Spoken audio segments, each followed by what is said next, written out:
Se a tranquilidade da água nos faz refletir as coisas, o que não poderá a tranquilidade do espírito? Chuang Tzu.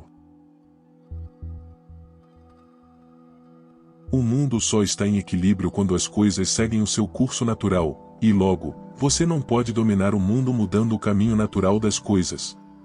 Lao Tzu diz que nossa civilização está num estado profundo de esforços contínuos, em que o controle parece ser a maior virtude existente.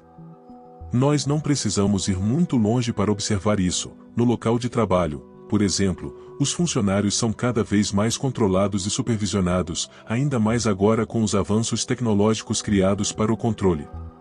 Os governos esforçam-se cada vez mais para localizar a sua população, seja através da supervisão de câmeras, cartão de crédito ou até mesmo nas postagens das redes sociais quando marcamos o local onde estamos naquele momento.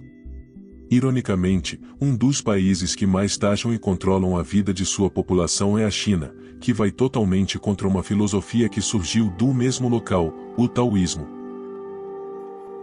Ao contrário de uma sociedade obcecada por controle, o taoísmo gira em torno de deixar ir e seguir o fluxo.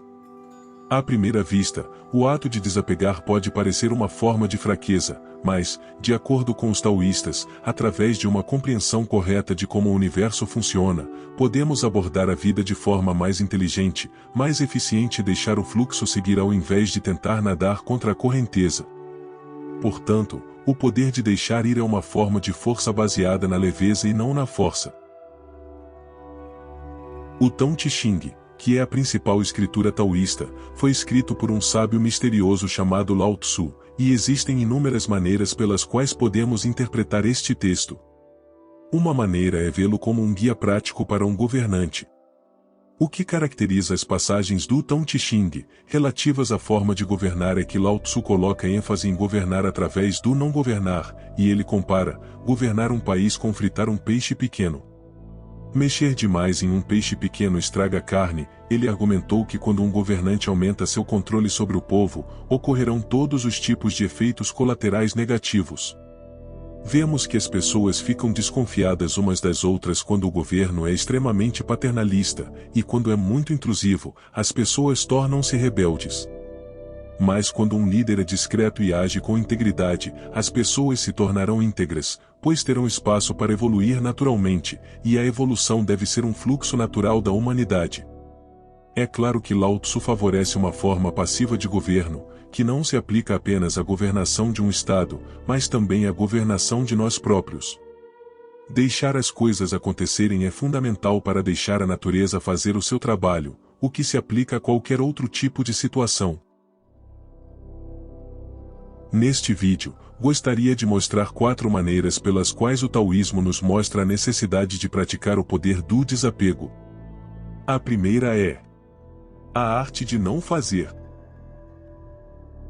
O conceito taoísta de Yi Wu Wei pode ser explicado como a ação do esforço, ou o chamado estado de fluxo, mas também como não fazer, ou saber quando agir e quando não agir. Quando olhamos criticamente para nós mesmos, vemos que a necessidade de controle prevalece em muitas áreas da vida. Sentimos a necessidade de controlar os nossos animais de estimação, os nossos filhos, os nossos jardins, os nossos parentes, os nossos parceiros e, acima de tudo, o nosso futuro. Mas, nem sempre o controle é uma coisa ruim. Para sobreviver, nós precisamos exercer, de forma estratégica, nosso poder sobre o meio no qual existimos. Especialmente o autocontrole pode nos levar numa direção boa da vida, pois, sem controle, provavelmente a civilização humana nunca teria existido. A grande questão é que queremos controlar principalmente o que não se deve ou o que não se pode, e logo existimos em dor e sofrimento.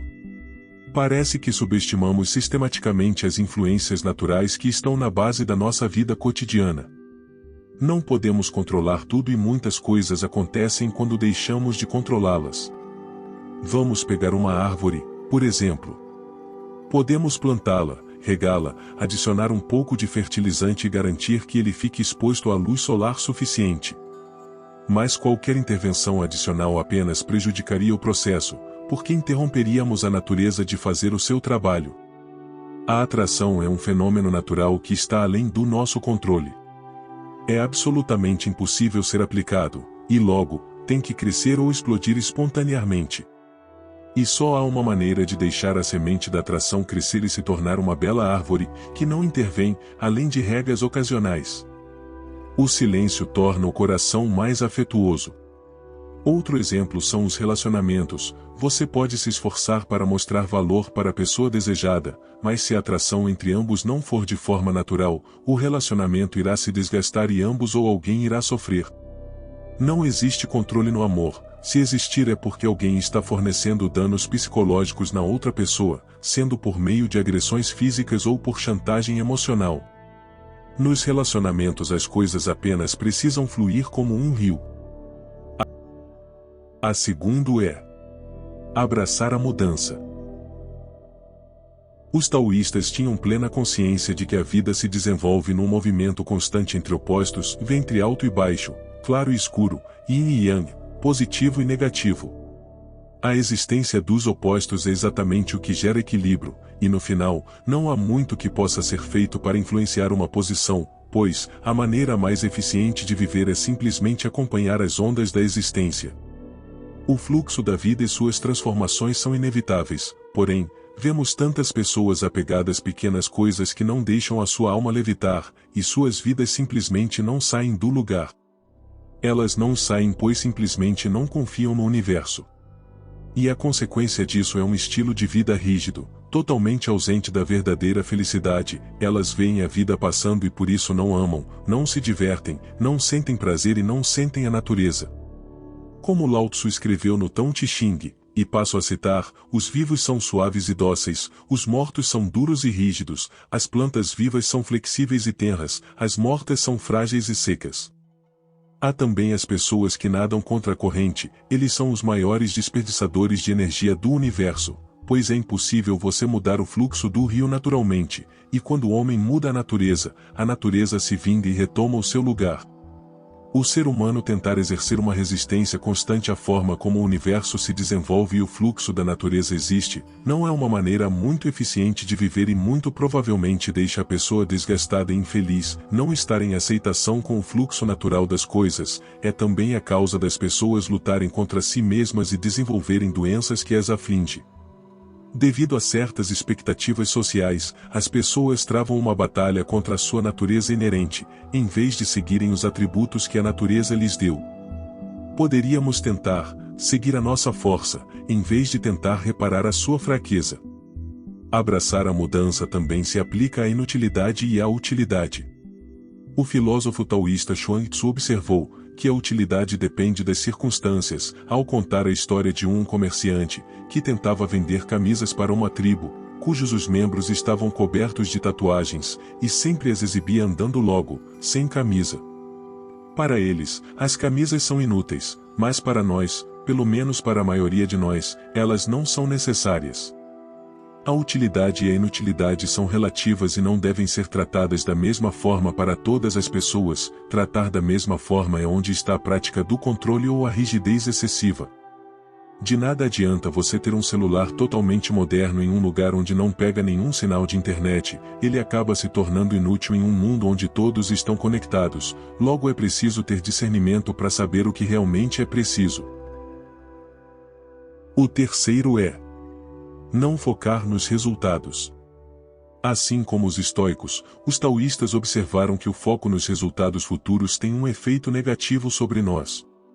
Focar demais no futuro nos deixa ansiosos e nos fazem paralisar perante ao presente.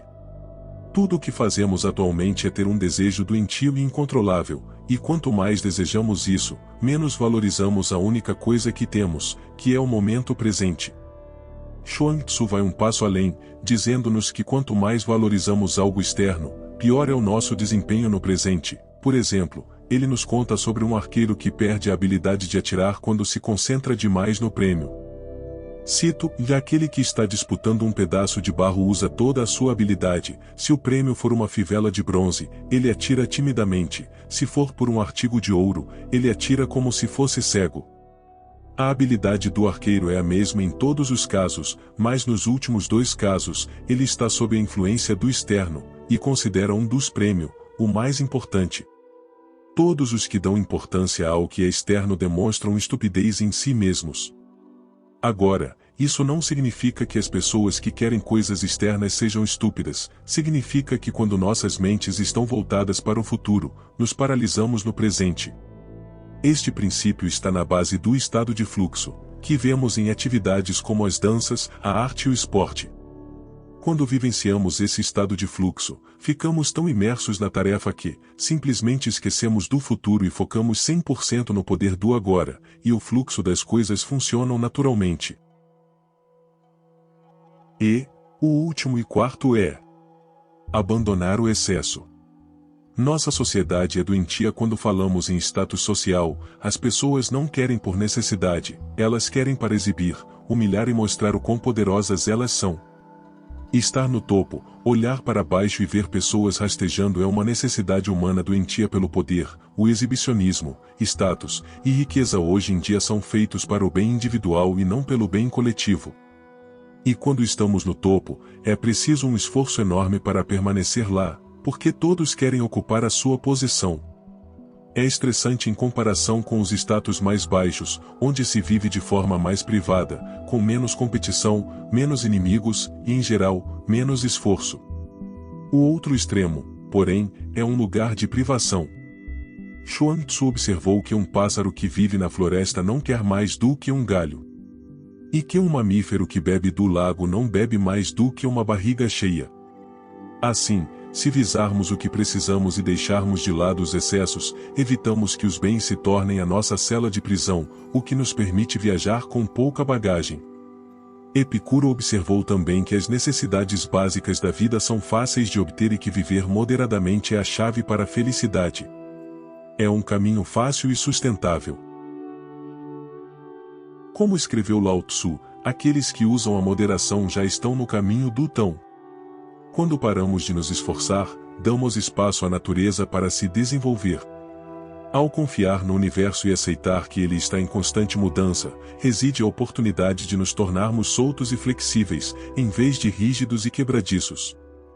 O poder de deixar ir significa que flutuamos ao longo do riacho, sem nos agarrarmos a pedras e galhos, e que eliminamos o peso morto, para que possamos navegar pela vida com o mínimo de esforço.